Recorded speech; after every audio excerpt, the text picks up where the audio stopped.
we get this stack all in on this double board bomb pot. But before we get into that, we buy in for $300 at Spades Poker House in, wait a second, how did we get to, oh that's right, let's rewind. We're getting ready for the first leg of the journey. Off in the brand new Toyota they go. Me and Duke here, about to hit the open road. We're getting on the interstate now. You ready?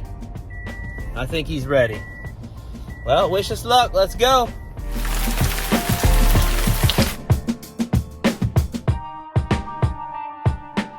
All right, 4 hours in, we just passed Cincinnati. We are 100 miles from Louisville, it looks like. Yep, 81 from Lexington, let's go. We made it to Louisville. Hello, Nashville. Goodbye, Nashville. That's the kind of views you get in Nashville, let's go.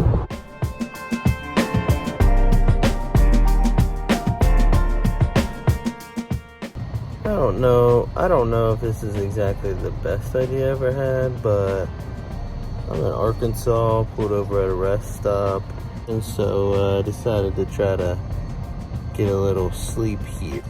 Hopefully Duke protects me. You got me, Duke? Be cool? Alright, appreciate it. We had to stop about 1:30 in the morning. Duke, say hello to the peoples. We're on the road again. Quickly, I would like to say there are no more dangerous drivers than middle-aged dads in minivans and tractor trailers at 1 a.m. Okay, keep that in mind, guys. Keep that in mind.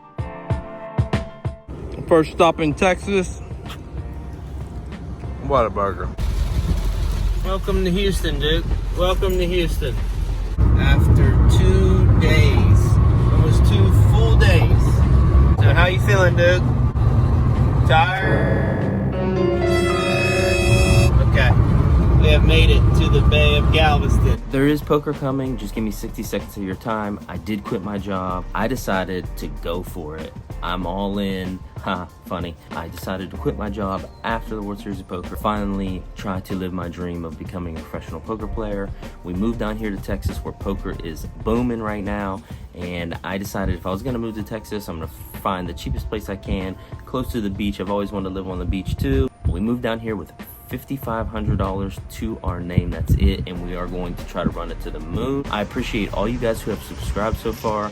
350 some subscribers. It means the world to me. I need you guys to continue to support me. Like, share, comment, subscribe. I need it. We're going full-time YouTube, full-time poker player. So let's run this to the moon. And without further ado, let's get in that action. Our very first session is at Spades Poker House. Let's play some cards. Unfortunately, I haven't signed the vlogger release, so we only quickly record this double board bomb pot where we win a huge pot when we flop a set on the top board and the second nut flush on the bottom board for a 1K pot. Let's go. First day, run good. Next day, we get a quick workout in. Seriously, how beautiful is this? Got my media paperwork signed through Spades Poker Room. So that's all filled out. We're able to vlog now. We went up there the other day. Also didn't get to film, but had a nice session, plus $642.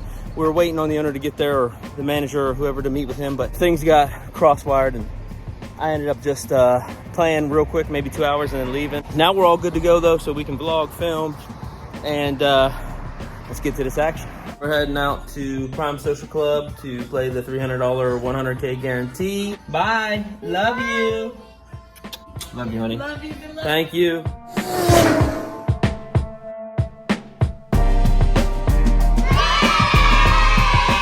We're on first break with about 32.5. Nothing really too much to update. I'll get back to you guys on the next break.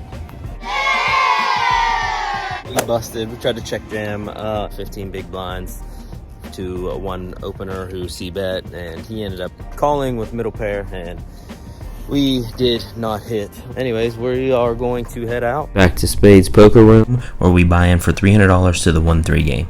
The first interesting playable hand I have, I'm in the big blind, in early position, raises to $18. one caller of $18. Now the cutoff puts out $30 and does not announce anything. I look down at Pocket Jiggities. After some slight confusion, it is confirmed the cutoff bet is a raise, and I ask a simple question. So what's the raise? I'm confused. What is it? I am told it is $33, so I ask another question. You intended to raise? The raiser says yes, and I say okay. The dealer makes him add the $3 bet to his stack. Phew, now that that's all cleared up. With jacks, we are in a bit of precarious situation where if I 4-bet and get 5-bet jammed, I have to fold. But folding is just too nitty here. So with an under the gun raiser and 3 unknown players, I think a call is best. I have plenty of equity and will reassess if there is any further actions pre-flop.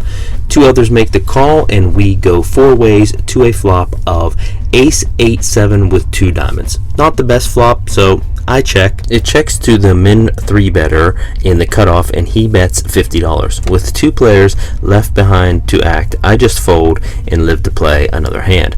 I don't normally do this, but I would like to continue the action. It's interesting. The early position player folds and middle position now calls. Heads up to a turn, which comes the king of clubs, and now the middle position kind of string bets $60, and the cutoff now folds. Super weird in my opinion, as I'm confused on what in the world the cutoff had. Queens maybe, but I guess welcome to the weirdness of Texas poker. Here we have Queen Jack and play a little loosey-goosey with a limp under the gun. The same 3 players from last hand call, and the big blind checks. We're 5 ways to a flop of 5-4-4, and the action checks around. Turn is the Queen of Hearts, and safe to assume we have the best hand here most of the time, so I bet $10, which is a whopping 2/3 pot. Get 1 call. The river is another 4, and with a full house, I bet a whopping $15. Our opponent thinks for a second, and now he min raises.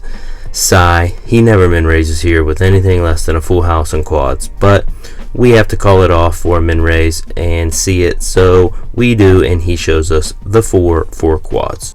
I'm not running good so far and lose a few more smaller pots and are down almost 200 on the session until I get dealt an Omaha hand, and there is a straddle on the button. A small blind and big blind call at $6. I call, and all 3 players behind me call. Now the button raises to $45.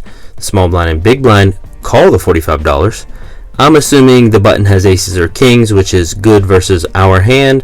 With the pot being more than our stack at this point, I can't just call here. It's a fold or all in. If the button has the hand I think he has and I jam all in, that he will most likely re-raise, and we can get this all in heads up with a decent amount of dead money in. I jam all in, 3 players behind fold, button re-raises, small blind and big blind fold, and the button has ace ace queen 5 as suspected. We are off to a run out. That is pure gin for us. 10, 8, 2, 2 diamonds. The turn is the 6 of diamonds, giving us a straight, a flush, and a straight flush draw. And the river is a 9, and I ship this triple up. Let's get into the most interesting hand I played tonight. I have 9s in the small blind, and there is a button straddle. 9s are decent, but still marginal. Given the passive calling nature and action of this game, as first act, I can't just call. I'll go 8 ways to a flop for sure, and $15 to $25 will bring in more callers than I want.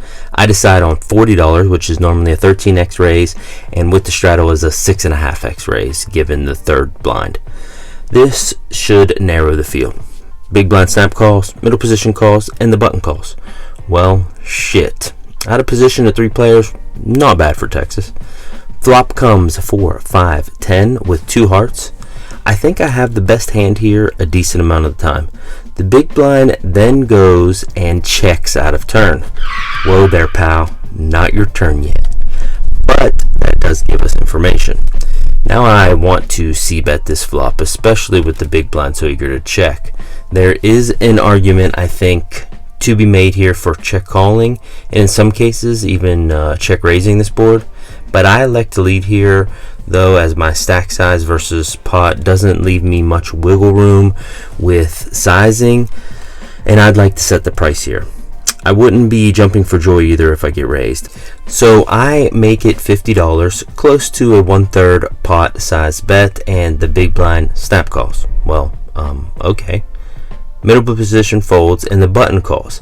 In my mind, in this spot, again, this player in the big blind has been in every hand we have went over so far, and this player in the button, who really looks the part to play any two.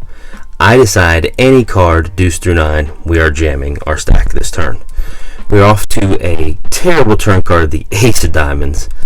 My game plan has now changed. I check, big blind checks, and the button bets $68. Although this is a really small bet, I just don't see how we can call here. So it's a pretty easy fold given it's multi-ways and the turn is an ace. The big blind also folds, and the button shows us the old deuce 3 offsuit for the turned wheel, which is the dirty diaper, I think.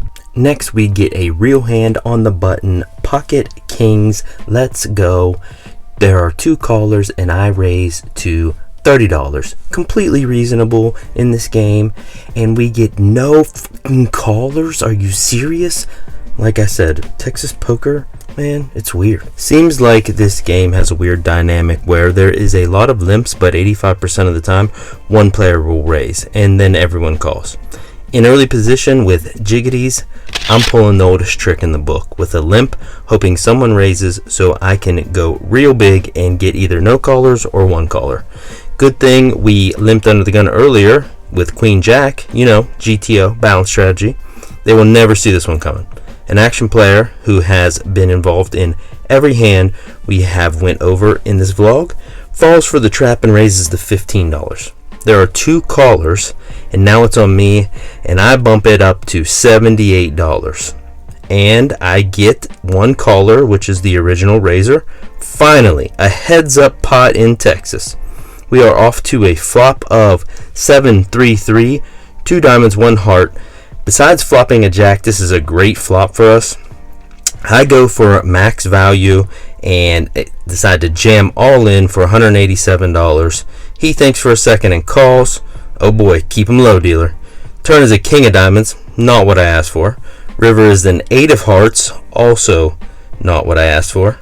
And he shows down 2 black 6s, and I take down a $560 pot. That pot puts us up on the session. Here's $560 stack. We get involved next in a bomb pot with King 10 deuce 4. I'm not really sure how to strategically play bomb pots at this point. I'm thinking I should just not play them all together. The pot ends up getting to a decent size, and we have the nut straight, which is Broadway, on the top board, and the 2 other opponents that were in it were going at it for the bottom board. So we end up getting half the pot of 3 players, which was nice. And then we end up playing pocket jiggities again, where we raise and bet flop and no one calls. So we end up cashing out for $735, which is a profit of $435 on the session. 2 winning sessions in a row. Let's go. We won our first 2 cash sessions, lost the tournament, so we ended up about exactly what this number is, and our total bankroll is exactly what this number is. So now we can afford to go out and get some food. We haven't eaten in 3 days. Psych, I'm just kidding. Thank you guys for tuning in. Thank you guys for watching. Hope you guys enjoyed this one, and stay tuned because we are headed to the moon.